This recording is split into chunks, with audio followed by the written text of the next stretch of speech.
नमस्कार साथियों, स्वागत है आपका आपके अपने YouTube चैनल HR क्लासरूम में। दोस्तों, लास्ट क्लास में हमने विशेषण कंप्लीट कर लिया था। ठीक है, अब हम नेक्स्ट टॉपिक लेने वाले हैं हिंदी का क्रिया। ठीक है, अब क्रिया इससे संबंधित जितने भी प्रश्न आपके यूपीएससी ने पूछे हैं विभिन्न परीक्षाओं में, वो सारे आपको यहाँ पर देखने को मिलने वाले हैं। एक भी प्रश्न आपका नहीं छूटेगा। तो चलिए मेरे साथ प्रैक्टिस कीजिए, और ये यूजफुल है उनके लिए जो देने जा रहे हैं अपना लोअर PCS, अपना पैट, है ना, लेखपाल, वीडियो, और जितने भी एग्जाम यूपीएससी कराता है या फिर और भी कोई कराता है ना, जैसे कांस्टेबल हो गया, SI हो गया, उन सब के लिए काफ़ी महत्वपूर्ण है। जिसमें हिंदी आता है, हिंदी एज ए सब्जेक्ट आता है, उसमें काफ़ी यूजफुल है ये। ठीक है, तो अब चलिए क्रिया से संबंध जितने भी प्रश्न अब तक पूछे हैं विभिन्न परीक्षाओं में, वो सब हम लोग यहाँ पर देख लेते हैं और डिस्कस कर लेते हैं। बताइए, चलिए शुरू करते हैं। पहला प्रश्न है, सोहन गाँव का मकान देख रहा है, इस वाक्य में क्रिया शब्द कौन सा है? सोहन है, गांव है, देख रहा है या मकान है? तो सोहन गांव का मकान क्या कर रहा है? देख रहा है। तो इसमें क्रिया का शब्द क्या है आपका? देख रहा है। नेक्स्ट प्रश्न है, निम्नलिखित किस वाक्य की क्रिया अकर्मक है? दीना निबंध लिखता है, पक्षी उड़ रहे हैं, सुरेश सामान उठाता है, रोहित बलराम को खिला रहा है। तो अकर्मक क्रिया क्या है इसमें? इसमें अकर्मक है पक्षी उड़ रहे हैं। ठीक है, उड़ रहे हैं। अच्छा, अकर्मक सकर्मक पहचानेंगे कैसे? हम क्या लगा के उत्तर जानेंगे। अगर क्या लगा के वाक्य में उत्तर आ जाता है तो वो सकर्मक है, वरना वो अकर्मक है। जैसे क्या लिखता है? निबंध लिखता है। ठीक है ना। क्या उठाता है? सामान उठाता है। क्या खिला रहा है ना, मतलब क्या कर रहा है? खिला रहा है। तो सब में उत्तर मिल रहा है। ठीक है, आपको क्या उड़ रहे हैं, तो इसमें क्या रहे हैं, इसमें उत्तर नहीं मिल रहा है। तो आपका कौन सा विकल्प इसमें अकर्मक हो जाएगा? बी। ठीक है, एक तरीका तो ये हो गया है ना। और दूसरा तरीका ये हो गया कि जिन क्रियाओं का प्रभाव फलकर्ता पर पड़े वे अकर्मक क्रिया कहलाती हैं। ठीक है, तो कौन उड़ रहे हैं? पक्षी, है ना। तो इसका प्रभाव किस पर पड़ रहा है? कर्ता पे पड़ रहा है ना। और क्या लिखता है? निबंध, इस पर नहीं पड़ रहा। क्या उठाता है? सामान उठाता है ना। खिला रहा है, किसको खिला रहा है? बलराम को। तो इसका किसी का भी प्रभाव कर्ता पर नहीं पड़ रहा है ना। केवल इस वाक्य में क्रिया का प्रभाव कर्ता पर पड़ रहा है, इसीलिए यहाँ पर कौन सा है? यहाँ पर अकर्मक है। ठीक है, नेक्स्ट है, किस समूह में शब्द ठीक प्रकार से रखे गए हैं?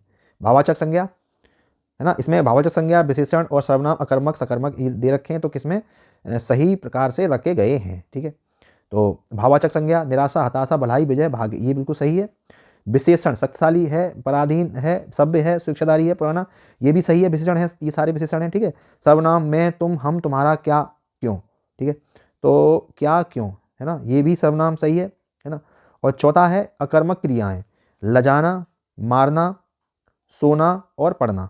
तो आपका 1 2 3, आपका 1 2 3, ये आपका विकल्प एक सही है, ये वाला आपका सही नहीं है। ठीक है, क्योंकि पढ़ना आपका क्या है? यहाँ पढ़ना है सकर्मक क्रिया है, सकर्मक, पढ़ना सकर्मक क्रिया है। ठीक है, बाकी लजाना, मरना और सोना क्या है? आपकी अकर्मक क्रिया है। कैसे पहचाना हमने इसके आगे भी क्या लगाया? क्या पढ़ना, उत्तर मिल जाएगा किताब, है ना। क्या सोना के आगे उत्तर नहीं मिलेगा, क्या मरना के बाद उत्तर नहीं मिलेगा, क्या लजाना के बाद उत्तर नहीं मिलेगा। तो ये अकर्मक क्रियाएं हैं। कौन सी हैं? ये 3 अकर्मक क्रियाएं हैं, और ये कौन सी? सकर्मक है। लेकिन क्या लिखा है? ये अकर्मक क्रियाएं। तो आपका 1 2 3 आपका सही है। ठीक है, तो इसमें आपका ये वाला विकल्प सही है। नेक्स्ट प्रश्न है 4, चौथा प्रश्न है, क्या कह रहा है? जब कर्ता एक क्रिया समाप्त कर उसी क्षण दूसरी क्रिया में प्रवृत्त होता है, तब पहली क्रिया क्या कहलाती है? सहायक क्रिया, नाम बोध क्रिया, पूर्वकालिक क्रिया या भूतकालिक क्रिया? लोअर में आया प्रश्न है, तो ये कहलाती है आपकी पूर्वकालिक क्रिया। ठीक है, जब एक क्रिया समाप्त कर उसी क्षण दूसरी क्रिया प्रवृत्त होती है, तब पहली क्रिया पूर्वकालिक क्रिया कहलाती है। अगला प्रश्न है प्रश्न संख्या 5वां। अब आप घर चलते हैं, वाक्य में कौन सी वृत्ति है? सामर्थ्य सूचक, निश्चयार्थ, बाध्य सूचक और इच्छावर्धक। तो वाक्य अब आप चल सकते हैं, अब आप चल सकते हैं, इसमें सामर्थ्य सूचक वृत्ति है। क्या है? सामर्थ्य सूचक वृत्ति है, मतलब सामर्थ्य के लिए बोल रहा है, अब आप चल सकते हैं। 6वां है, निम्नलिखित प्रश्न में 4 विकल्पों में से उस विकल्प का चयन करें जो क्रिया के भेद वाला सही विकल्प है। दीपा ने गाय को चारा खिलाया। तो नाम धातु है, द्विकर्मक है, प्रेरणार्थक है या कृदंत है? तो दीपा ने गाय को चारा खिलाया, है ना। तो कुछ क्रियाएं होती हैं जो 2 कर्म वाली होती हैं। ठीक है, तो ये क्या है? आपकी द्विकर्मक क्रिया है ना। इसमें 2 कर्म हैं। 2 कर्म कौन कौन सी है? एक तो गाय है और एक चारा। इसमें गाय और चारा 2 कर्म है। ठीक है, नेक्स्ट है प्रश्न संख्या 7वां। निम्नलिखित प्रश्न में 4 विकल्पों में से उस विकल्प का चयन करें जो पक्ष के भेद का सही विकल्प हो। दीपा लगातार पढ़ाई करती थी, इसलिए कक्षा में प्रथम आई। अभ्यासबोधक, नित्यबोधक, प्रगतिबोधक और समाप्ताद्योतक, है ना। तो सही विकल्प है इसमें अभ्यास बोधक, सही विकल्प है अभ्यास बोधक, है ना। इसमें कहा गया है कि दीपा लगातार पढ़ाई करती थी इसलिए कक्षा में प्रथम आई, है ना। इसमें क्रिया के जिस रूप में बोध होता है उसे क्रिया का पक्ष कहते हैं, ठीक है। इसमें पहली दृष्टि में क्रिया की प्रतिक्रिया के आरंभ होने के काल के रूप में है, और दूसरी दृष्टि में क्रिया की प्रतिक्रिया के इकाई के रूप में है, ठीक है, इकाई के रूप में, इसीलिए ये आपका अभ्यास बोधक पक्ष है। अच्छा, और तरीका देख लीजिए, है ना। अभ्यास बोधक पक्ष में होता क्या है, इस पक्ष में क्रिया के आरंभ होने की स्थिति का बोध होता है ना। जैसे जैसे कि दीपा लगातार पढ़ाई करती थी, है ना, इसीलिए कक्षा में प्रथम आई, यानी उसने लगातार पढ़ाई करी इसीलिए वो कक्षा में प्रथम आई, ठीक है। तो इसमें आपका अभ्यास बोधक है, ठीक है। चलिए नेक्स्ट प्रश्न है आपका। एक बात और है कि इसमें इस पक्ष में लगातार क्रिया के मतलब क्रिया लगातार होती रहती है ना, क्रिया लगातार होती रहती है ना, मतलब नैसर्गिक रूप से होने की सूचना प्राप्त होती है। तो लगातार पढ़ाई कर रही थी इसलिए कक्षा में प्रथम आई, इसलिए क्या है, ये अभ्यास बोधक पक्ष है। अच्छा, और बात कर लेते हैं इन सब के लिए, है ना। नित्याबोधक पक्ष में क्या होता है ना, इस पक्ष में क्रिया की प्रतिक्रिया का निरंतरता होता है ना, जो क्रिया की प्रतिक्रिया होती है ना, उसकी निरंतरता का बोध होता है, निरंतरता, निरंतरता। जैसे रामा कितना स्वादिष्ट भोजन पका रही है, यानी वो इस समय काम चल रहा है ना, पका रही है, ठीक है। अच्छा, पूर्णता बोधक में क्या होता है, पूर्णता बोधक में क्या होता है, इसमें पक्ष में क्रिया का पूर्ण होके समाप्त हो जाती है ना। जैसे वह तब तक जा चुका था, यानी वह तब तक चला गया था, ठीक है। चलिए, प्रगति बोधक ही हम क्यों छोड़ें। प्रगति बोधक में क्रिया की निरंतर प्रगति का बोध होता है। जैसे अनीता प्रतिदिन बढ़ती जा रही है, यानी प्रतिदिन हो रहा है वो काम, ठीक है। तो इस तरह से ये प्रश्न है ना, नया प्रश्न है। अगला प्रश्न है प्रश्न संख्या 8। क्या कह रहा है भैया, निम्नलिखित प्रश्न में 4 विकल्पों में से उस विकल्प का चयन करें जो वृत्ति के सही वाक्य भेद का विकल्प है। यदि सारा सामान मिल गया तो भोजन अच्छा बनेगा। संदेहार्थ है, संकेतार्थ है, संभावनार्थ है या निश्चयार्थ है। अब ये कह रहा है कि भैया यदि सारा सामान मिल गया, यानी संकेत कर रहा है, तो भोजन अच्छा बनेगा। तो क्या है आपका ये संकेतार्थ है। क्या है ये, संकेतार्थ है, ठीक है।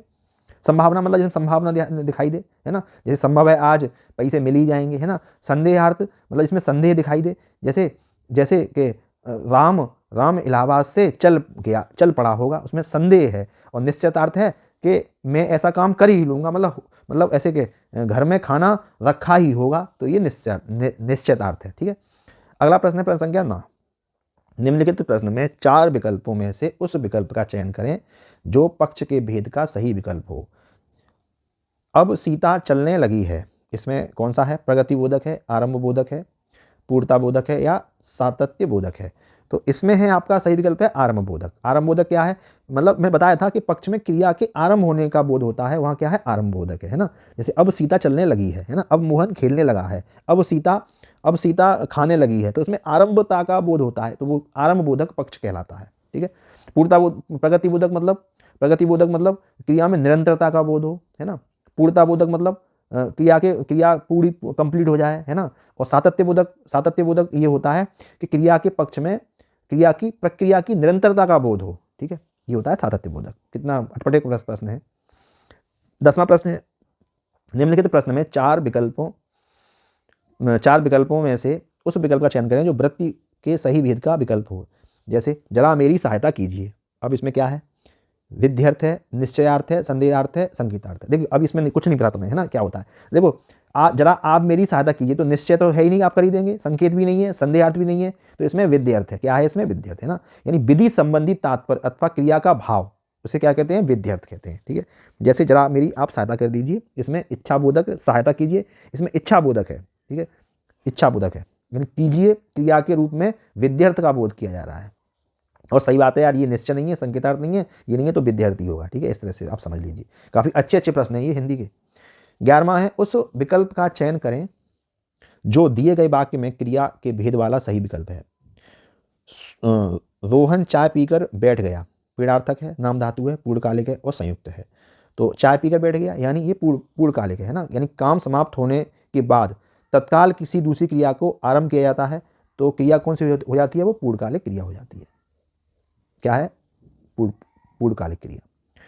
12वां प्रश्न है दोस्तों, निम्न में पीड़ार्थक क्रिया कौन सी है, उठना, उड़ना, दिलाना या चलना।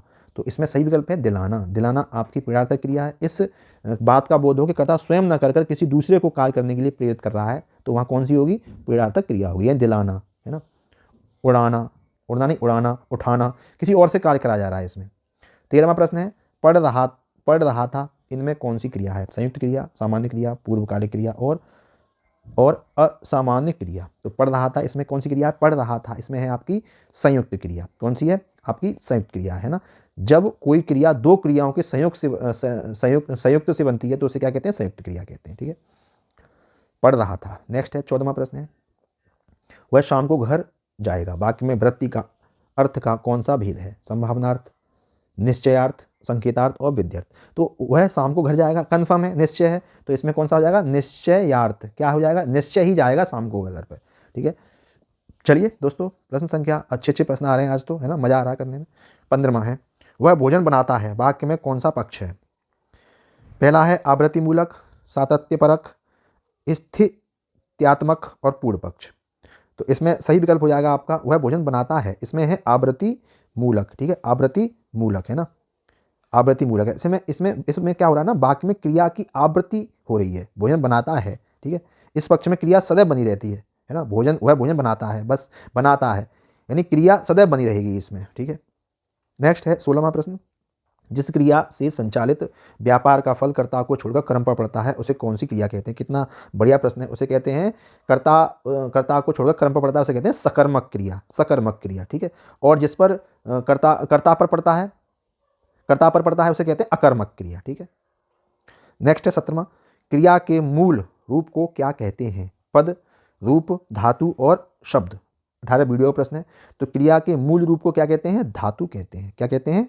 मूल रूप को धातु कहा जाता है, ठीक है। धातु क्रियापद के अंश को कहते हैं, ऐसे भी समझ लो, है ना, धातु या मूल रूप। दोस्तों प्रश्न संख्या 18 बताइए इसका उत्तर क्या होगा? राम सो रहा है, इस वाक्य में कौन सी क्रिया है? अकर्मक, सकर्मक, प्रेरणार्थक और द्विकर्मक। तो राम सो रहा है इसमें कौन सी क्रिया है? इसमें है आपकी अकर्मक क्रिया, है ना। राम सो रहा है, कौन सो रहा है? राम, यानी क्रिया का प्रभाव किस पर पड़ रहा है? कर्ता पर पड़ रहा है, ठीक है, कर्ता पर पड़ रहा है, राम सो रहा है। जैसे एक और देख लीजिए, मोहन हंस रहा है, तो मोहन का हंसने का प्रभाव किस पर है? मोहन पर, तो इसमें भी आपकी अकर्मक क्रिया होगी, ठीक है। निम्न में प्रेरणार्थक क्रिया है उठना, चमकना, गिरना और देना। तो गिराना और देना, तो इसमें प्रेरणार्थक क्रिया है कि कर्ता स्वयं न करके किसी और से करा रहा है, ठीक है। तो ये हो जाएगा आपका गिराना आपका क्या हो जाएगा? प्रेरणार्थक क्रिया हो जाएगा, ठीक है। चलिए प्रश्न संख्या 20 क्या कह रहा है? निम्नलिखित में सकर्मक क्रिया पहचानिए। चलना, सोना, मुस्कुराना और लिखना। तो क्या चलना, क्या करके उत्तर आ रहा है? नहीं आ रहा है। क्या सोना, क्या मुस्कुराना और क्या लिखना? किताब लिखना। तो आपका सकर्मक हो जाएगा लिखना। क्या शब्द, क्या से अगर उत्तर मिल जाए तो आपका सकर्मक, नहीं मिले तो अकर्मक। 21वां प्रश्न है क्रियार्थक संज्ञा सदा किस रूप में रहती है? बहुवचन, एक वचन स्त्रीलिंग, एक बहुवचन स्त्रीलिंग। तो क्रियार्थक संज्ञा सदा रहती है किसमें? एक वचन पुल्लिंग में। एक वचन पुल्लिंग में सदा रहेगी कौन सी? क्रियार्थक संज्ञा, ठीक है।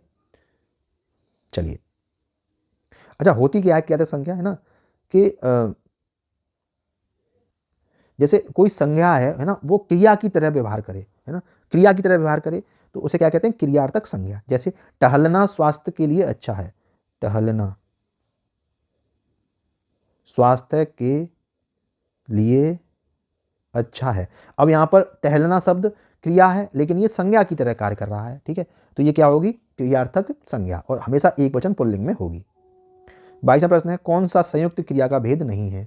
अवकाशबोधक, निश्चयबोधक, नित्याताबोधक, नामबोधक।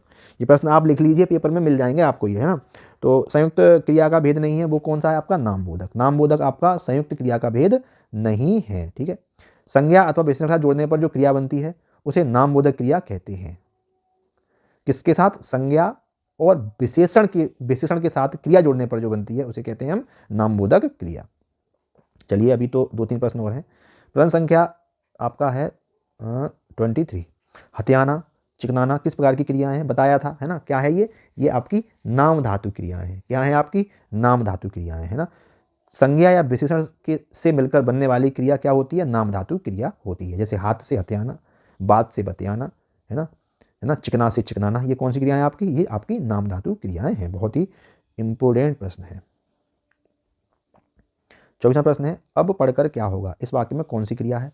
पीड़ार्थक, संयुक्त, पूर्वकालिक और द्विकर्मक। तो अब पढ़कर यानी कर आ गया ना, पढ़कर तो क्या हो गया, पूर्वकालिक क्रिया हो जाएगी, है ना, पूर्वकालिक क्रिया हो जाएगी। जब कर्ता एक क्रिया समाप्त कर दूसरी क्रिया आरंभ कर देता है तो पहली क्रिया क्या कहलाती है, पूर्वकालिक क्रिया कहलाती है। 25वां प्रश्न है, निम्न में पीड़ार्थक क्रिया है चलना, जगाना, पढ़ना और बदलना। तो पीड़ार्थक क्रिया हो जाएगी आपकी, किसी और से करवा रहे हैं, जगाना, ठीक है, उठाना, है ना, खाना, खिलवाना, उठवाना, है ना, इस तरह से आपकी पीड़ार्थक क्रिया हो जाएंगी। तो दोस्तों काफ़ी अच्छे प्रश्न हमने कर लिए हैं ना, 25 प्रश्न हमने क्रिया के कर लिए हैं, और आगे भी जितने प्रश्न आए हैं वो सारे के सारे मैं आपको यहाँ कराने वाला हूँ, ठीक है। आप प्लीज़ सपोर्ट करिए, है ना।